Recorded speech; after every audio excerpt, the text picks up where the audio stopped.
Since the attacks in Paris, there's been much greater attention on Syrian refugees now coming to the United States.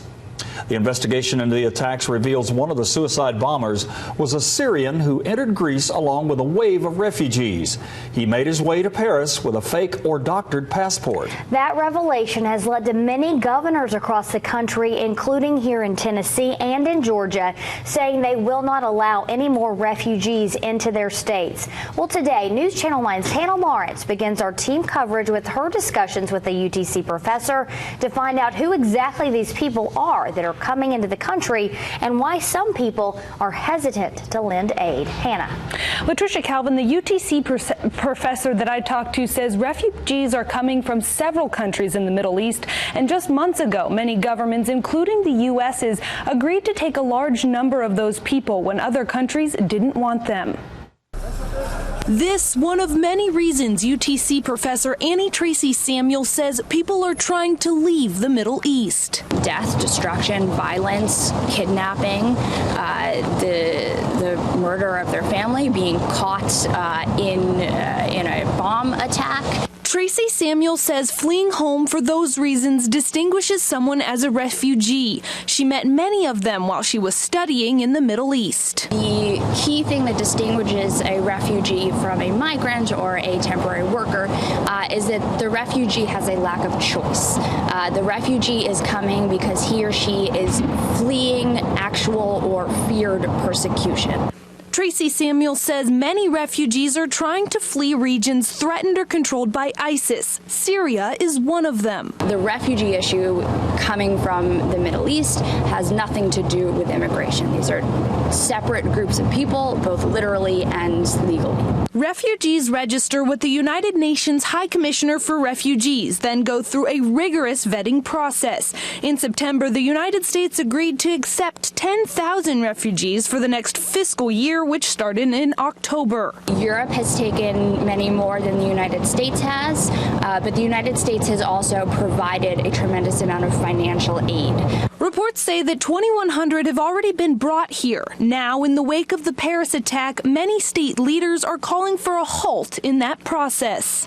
Immigration is under the auspices of the federal government, not the state governments. So we'll have to see what happens with their requests. I talked to Tracy Samuel about governors' power to stop Syrian refugees from coming into states like Tennessee and Georgia. I'll have more on that coming up at 5:30. Latricia.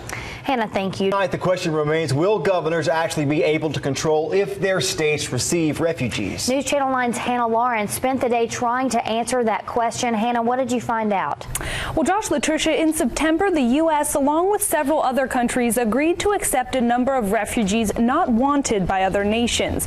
Tonight, we looked into whether or not the governor's strong statements have any legal strength behind them. Most refugees have a very saddening story. Professor Tracy Samuel says a refugee is someone who leaves home out of fear of persecution. She says the call to block Syrian refugees is a quick reaction to what the investigation of the Paris attacks has found so far. And especially reaction to the news that one of the attackers may have come from Syria via Greece under some sort of refugee status. Tonight, we asked her if those requests from state leaders will generate action. We'll have to see how the White House and other agencies at the federal level respond to that. But as of today or tomorrow, nothing immediately will happen. It has to be a process of some political working out. Legal policy analyst John Freer says states can make things difficult by withholding state funding for services like job training and teaching English to the newly arrived refugees. But ultimately, legally, the federal government has the authority to put these refugees into the states, and the states have very little say. Time will tell. They cannot immediately say we're not accepting any more people in our state, and that will be it. Freer says a lot of the president's power comes from the 1980 Refugee Act. It says he may admit refugees who face persecution fear. Latricia. Hannah, thank you. Tracy Samuel says many of the governors are calling to be more involved in the vetting process for refugees.